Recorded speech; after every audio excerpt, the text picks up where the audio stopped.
Issues इस पे मैं आपके सामने रखना चाहता हूं उत्तर में। एक की जो नई गाइडलाइंस भारत सरकार ने बनाई है अपलिंकिंग और डाउनलिंकिंग की, पहले दो अलग अलग थी, अब इसको एक ही गाइडलाइन बनाया गया है। ईज ऑफ डूइंग बिजनेस और ईज ऑफ कंप्लायंस, इस पे भारत सरकार ने पूरा जोर रखा है। अगर आप कुल मिलाकर देखेंगे, पहले परमिशंस लेनी पड़ती थी किसी भी लाइव टेलीकास्ट को करने के लिए, अब प्री रजिस्ट्रेशन ही केवल करवानी पड़ती है, आपको जानकारी ही देनी है। मॉडर्न टेक्नोलॉजी का उपयोग करने के लिए इसलिए भी नई गाइडलाइंस को लाया गया है। और स्पेसिफिक टाइमलाइंस के अंतर्गत सर हमने परमिशंस अब देनी शुरू कर दी है, बहुत कम समय में उसको करते हैं। ऑनलाइन पोर्टल शुरू कर दिया है कि आपको दफ्तर के चक्कर नहीं काटने पड़ेंगे, वहाँ पे सब कुछ सुविधाएं मिलेंगी। पहले केवल कंपनीज को परमिशन मिलती थी, अब LLPs को भी तय कर दी है। और पहले एक साल के बाद आपको रिन्यूअल के लिए आना पड़ता था, 5 साल की हमने समय सीमा कर दी ताकि आसानी हो सर। क्योंकि माननीय सदस्य खुद प्रसार भारती के पहले CEO रहे और ये कहना कि पब्लिक ब्रॉडकास्टर फेल हो गया, इनके मुंह से कम ये शोभा नहीं देता है। और दूसरी बात मैं ये कहना चाहता हूं, आखिरकार सरकार ने हर प्रयास किया कि ease of doing business, ease of compliance, दोनों में बहुत सारे सुधार है, बहुत लंबी लिस्ट है। ये ऑक्शन नहीं हम करते एयरवेव्स, हम इसको एलोकेशन करते हैं ताकि जन जन तक टीवी चैनल्स भी अपनी खबर या बाकी सबको पहुंचा सके।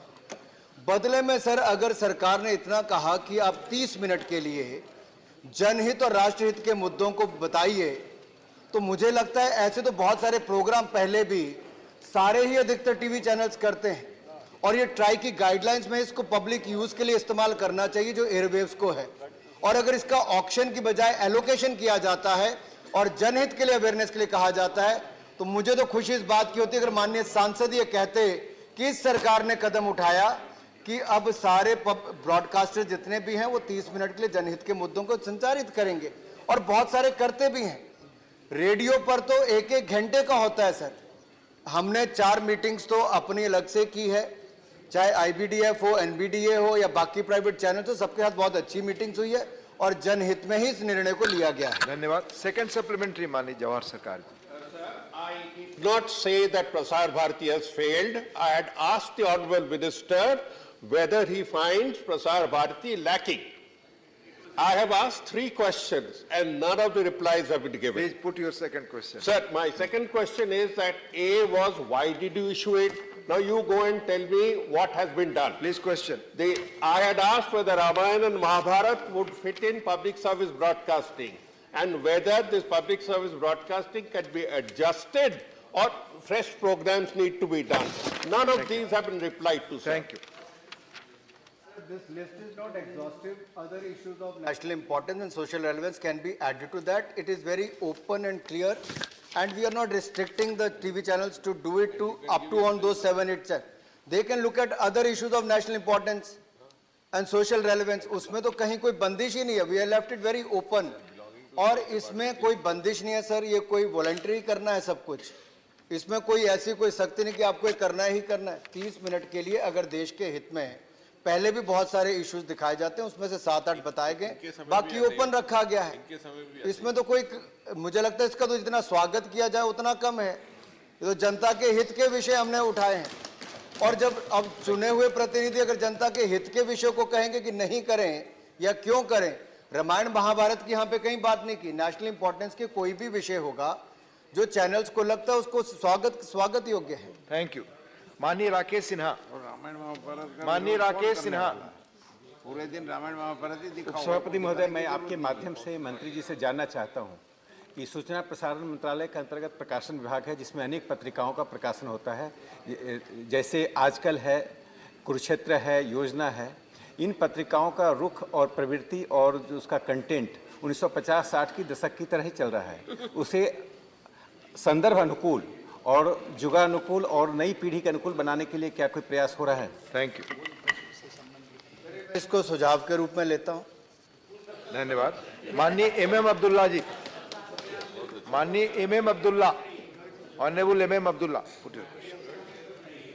Honorable Deputy Chairman, sir, thanks for the opportunity given me to ask the supplementary question on question number 94. Sir, my supplementary is whether the priority for regional language programs will be given in this 30 minutes of airtime for public service broadcasting, and it will fit in these guidelines. Thank you, sir. Thank you. Sir, except sports channels, we have asked other channels to do the program for 30 minutes as per their convenience. There is no time slot for them, no language bar for them. It is left to them only. The list is not exhaustive. They can add other issues of the social relevance in the regional languages also. And the government of India is time and again, is in consultation with various channels. चाहे वो प्रसार भारती के regional channels हो, वहाँ पर भी regional languages में अलग अलग प्रोग्राम्स को दिखाया जाता है, और पब्लिक ब्रॉडकास्टर के अलावा जो बाकी चैनल्स हैं, अगर वो रीजनल लैंग्वेज में ही है सर, तो उनको ये उचित ही होगा कि रीजनल लैंग्वेज में ही वो 30 मिनट के प्रोग्राम को दिखाएं. दिन के किसी समय में भी वो दिखा सकते हैं, जरूरी नहीं कि एक स्पेसिफिक समय में दिखाना है. Thank you. माननीय राघव चड्ढा जी. माननीय राघव चड्ढा जी.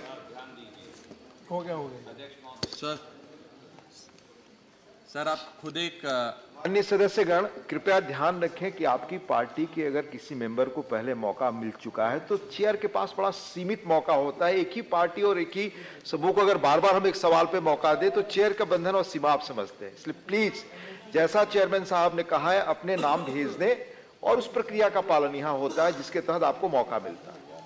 माननीय राघव सर, चड्ढा जी. डिप्टी चेयरमैन सर, आप खुद एक जर्नलिस्ट रहे हैं और खबरों के महत्व को समझते हैं और कैसे इस देश के आपका अंदर सवाल. जी जी. कैसे इस देश के अंदर न्यूज अब नॉइज में तब्दील होती जा रही है. मेरा सवाल बड़ा सरल है सर. इस देश में अधिकतर चैनल शाम 5 बजे के बाद रात 11 बजे तक एक भड़काऊ बहस कराकर मानसिक प्रदूषण फैलाने का प्रयास करते हैं. मेरा सवाल बड़ा सरल है माननीय मंत्री जी से आपके माध्यम से कि क्या उन भड़काऊ चैनल्स और उन भड़काऊ एंकर्स के खिलाफ सरकार कोई योजना लाकर उनके खिलाफ कार्रवाई कर रही है, और कर रही है तो क्या कर रही है, वो सदन को बताया जाए. धन्यवाद. सर, मुझे लगता है इसमें बड़ा स्पष्ट तौर पर जो नियम भी कहते हैं, 3 चरण पर इसकी हमने प्रक्रिया है. पहली, अगर आपकी ऐसी कोई शिकायत है तो जो चैनल इस तरह का प्रोग्राम करता उसी के स्तर पर उसका निवारण होगा. उसके बाद जो एसोसिएशन है उसके स्तर पे होगा. अगर नहीं होता है तब इंटर डिपार्टमेंटल कमेटी के पास आएगा. और अभी तक आपकी कोई भी ऐसी शिकायत, आपकी मीन्स आप वैसे जनता के बीच में से ऐसी कोई शिकायत ऐसी अभी नहीं आई है जहां पर ऐसे भड़काऊ या कोई ऐसा आपको लगता हो.